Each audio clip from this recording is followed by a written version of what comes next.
Il a énormément évolué.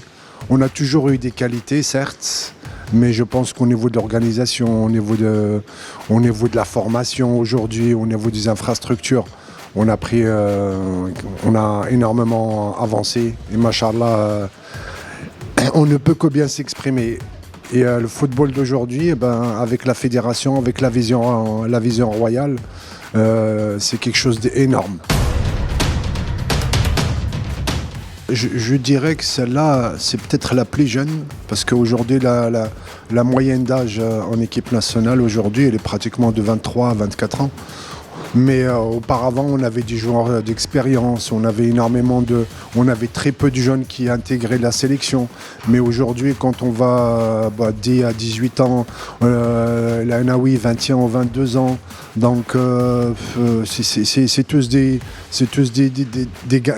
gamins. C'est des gamins qui n'ont pas encore atteint la maturité du football, mais qui font des choses exceptionnelles. Donc le talent, je ne dirais pas que c'est la meilleure équipe talentueuse, mais peut-être la plus solidaire et la plus complète que sur le plan offensif, défensif et organisation même le milieu de terrain.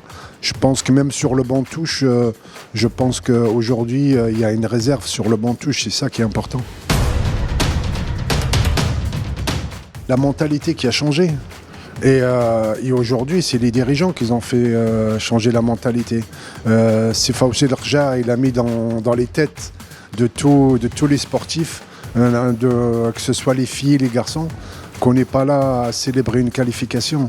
On est là pour célébrer la gagne, les trophées.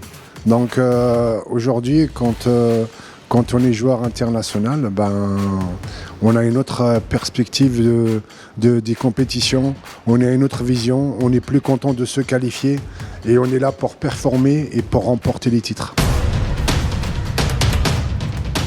Arabe, oui, africain, oui, mais monde aujourd'hui. Parce que quand vous faites partie des 7 meilleures nations du monde, c'est les 7 meilleurs. Et vous en avez des pays. Donc avant, on était toujours classé dans les 30e, dans les 50e. Aujourd'hui, on fait pratiquement le top 7. C'est quelque chose d'extraordinaire. Personnellement, la formation, je pense qu'on a eu une idéale, c'est l'Académie Mohamed VI au départ. Et aujourd'hui, ça c'est un petit peu... je vais dire que sur chaque région du Maroc, il y a les centres fédéraux qui sont en train de mettre en place. Je pense que la DTN fait un super travail, la fédération fait un excellent travail dans la continuité de ce qui s'est fait en Mohamed VI, l'académie. Et une autre chose qui est très importante, je pense que les clubs ils vont suivre. Aujourd'hui, les centres de formation qui vont être mis dans les clubs, qui seront obligatoires, qui pour avoir un statut professionnel, il faut avoir des centres de formation parce que c'est là qu'on forme, c'est là qu'on avance et c'est là qu'on aide les clubs à pouvoir performer et à ne pas toujours dépenser.